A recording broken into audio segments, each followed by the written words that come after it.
is protecting her role, and there's no need to do that. Thank you. Chair. Sue Moroney. Thank you, Mr Chair. Rise to take a call on part 2 of this bill, named transitional provisions.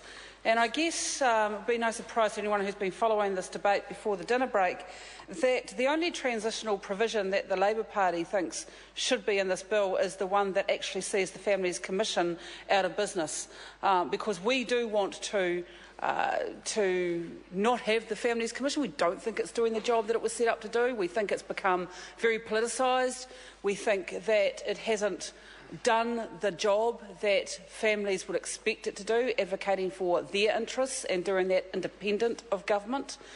And so we actually, it is part of Labour's policy to replace the Families Commission with a ministry for children and a minister for children.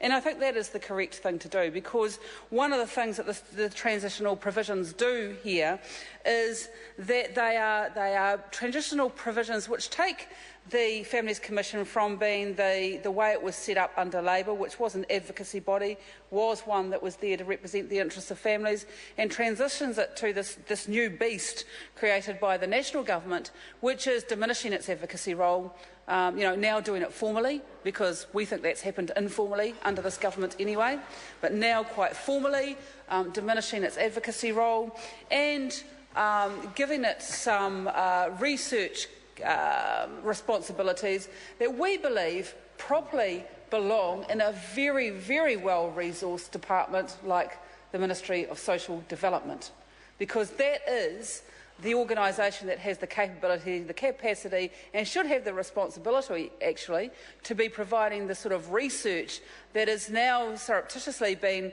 created as a research unit in by this Families Commission Amendment Bill.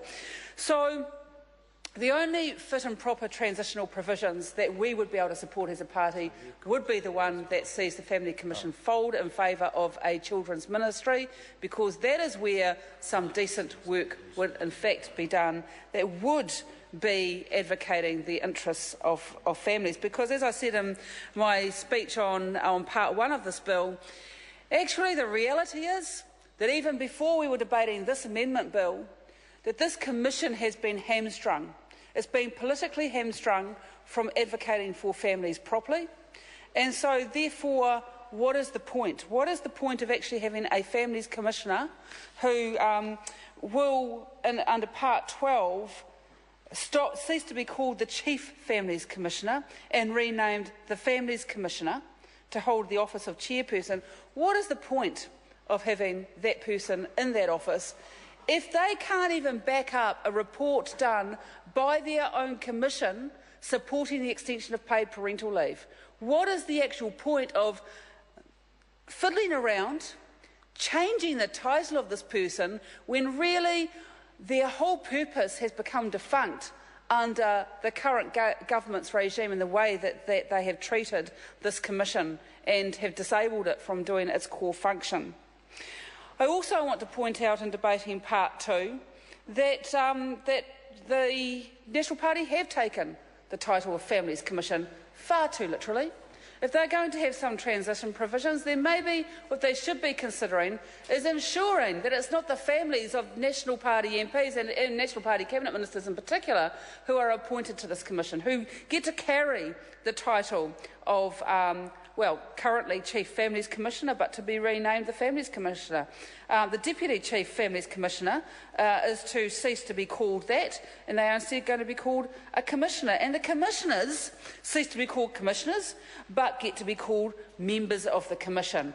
This is revolutionary stuff, quite clearly.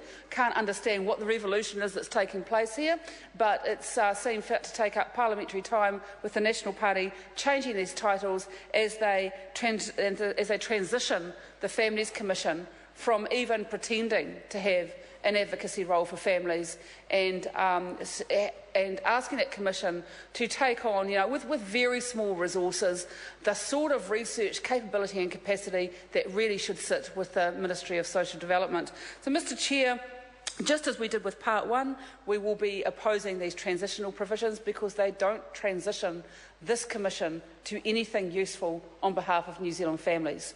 And to continue to use the title Families Commissioner, we believe is a complete misnomer when that's not in fact what they're able to do. The question is that Part 2 stand part. Those of that opinion will say aye. Contrary, no. Ayes have it. Party vote. The clerk will conduct a party vote. New Zealand National. 59 votes in favour. New Zealand Labour. 34 votes opposed. Green Party. 14 votes opposed. New Zealand First. 7 votes opposed. Maori Party. 2 votes in favour. Mana. 1 vote opposed. ACT New Zealand. 1 in favour. United Future. 1 in favour. Brendan Horan. Any other votes?